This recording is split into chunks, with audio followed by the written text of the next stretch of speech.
اعوذ باللہ من الشیطان الرجیم، بسم اللہ الرحمن الرحیم۔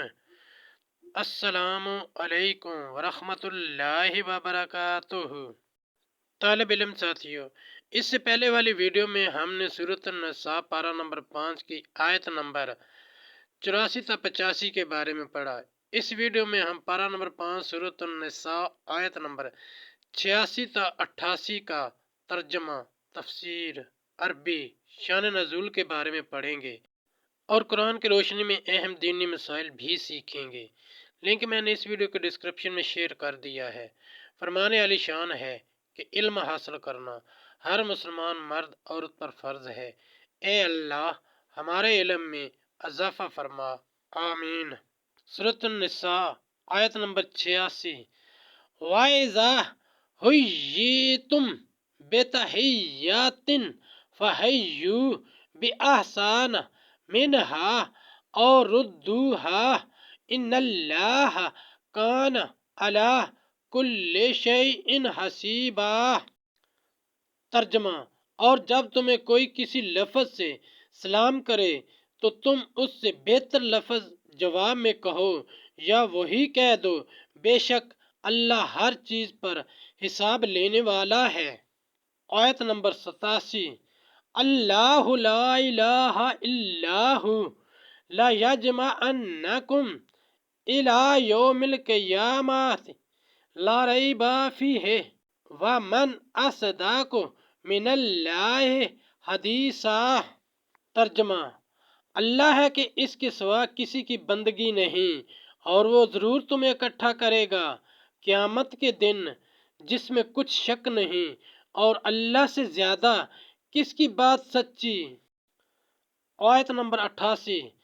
فما لکم فی المنافقین فئتین واللہ ارکسہم بما کسبوا اتریدون ان تہدوا من اضل اللہ ومن یضلل اللہ فلن تجد لہ سبیلا۔ ترجمہ، تو تمہیں کیا ہوا کہ منافقوں کے بارے میں دو فریق ہو گئے اور اللہ نے انہیں اوندھا کر دیا ان کی تو کرتوتوں کے سبب۔ کیا یہ چاہتے ہو کہ اسے راہ دکھاؤ جسے اللہ نے گمراہ کیا، اور جسے اللہ گمراہ کرے تو ہرگز تو اس کے لیے راہ نہ پائے گا۔ تفسیر اور شان نزول۔ مسائل سلام۔ سلام کرنا سنت ہے اور جواب دینا فرض، اور جواب میں افضل ہے کہ سلام کرنے والے کے سلام پر کچھ بڑھائے۔ مثلا پہلا شخص السلام علیکم کہے تو دوسرا شخص وعلیکم السلام ورحمۃ اللہ کہے، اور اگر پہلے نے ورحمۃ اللہ بھی کہا تھا تو یہ برکاتہ اور بڑھائے۔ پس اس سے زیادہ سلام و جواب میں اور کوئی اضافہ نہیں ہے۔ کافر، گمراہ، فاسق اور استنجا کرتے مسلمانوں کو سلام نہ کریں۔ جو شخص خطبہ یا تلاوت قرآن یا حدیث یا مذاکرہ علم یا اذان یا تکبیر میں مشغول ہو، اس حال میں ان کو سلام نہ کیا جائے، اور اگر کوئی سلام کرے تو ان پر جواب دینا لازم نہیں۔ اور جو شخص شطرنج، چوسر، تاش، گنجفہ وغیرہ کوئی ناجائز کھیل کھیل رہا ہو، یا گانے بجانے میں مشغول ہو، یا پخانہ یا غسل خانہ میں یا بے عذر برہنہ ہو، اس کو سلام نہ کیا جائے۔ مسئلہ، آدمی جب اپنے گھر میں داخل ہو تو بیوی کو سلام کرے۔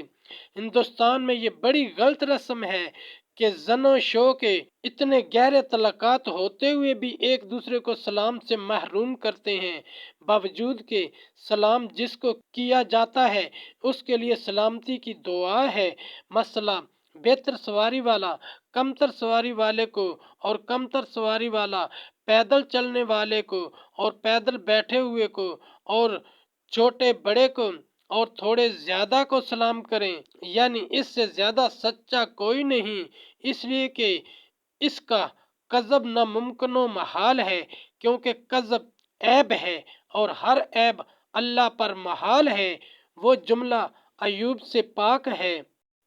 آیت نمبر 88 کا شان نزول۔ منافقین کی ایک جماعت سید عالم صلی اللہ علیہ وآلہ وسلم کے ساتھ جہاد میں جانے سے رک گئی تھی۔ ان کے باب میں صحابہ کرام کے دو فرقے ہو گئے، ایک فرقہ قتل پر مصر تھا اور ایک ان کے قتل سے انکار کرتا تھا۔ اس معاملہ میں یہ آیت نازل ہوئی کہ وہ حضور اکرم صلی اللہ علیہ وآلہ وسلم کے ساتھ جہاد میں جانے سے محروم رہے۔ ان کے کفر و ارتداد اور مشرکین کے ساتھ ملنے کے باعث تو چاہیے کہ مسلمان بھی ان کے کفر میں اختلاف نہ کریں۔ ساتھیو، ہم نے قرآنی تعلیمات کو دنیا کے کونے کونے میں پہنچانا ہے، اس لیے آپ بھی لائک کیجئے، شیئر کیجئے، اپنے دوستوں اور اپنی فیملی کو میرا چینل قرآن ود ایڈیپیڈیا سبسکرائب کرنے کی دعوت دیجئے اور گھنٹی بجانا نہ بھولنا تاکہ اگلی ویڈیو کا نوٹیفیکیشن آپ کو وقت پہ مل سکے۔ اس صدقہ جاریہ میں آپ بھی حصہ لیجئے۔ اللہ کریم ہم سب کی نیک اور جائز حاجات پوری فرمائے۔ آمین یا رب العالمین۔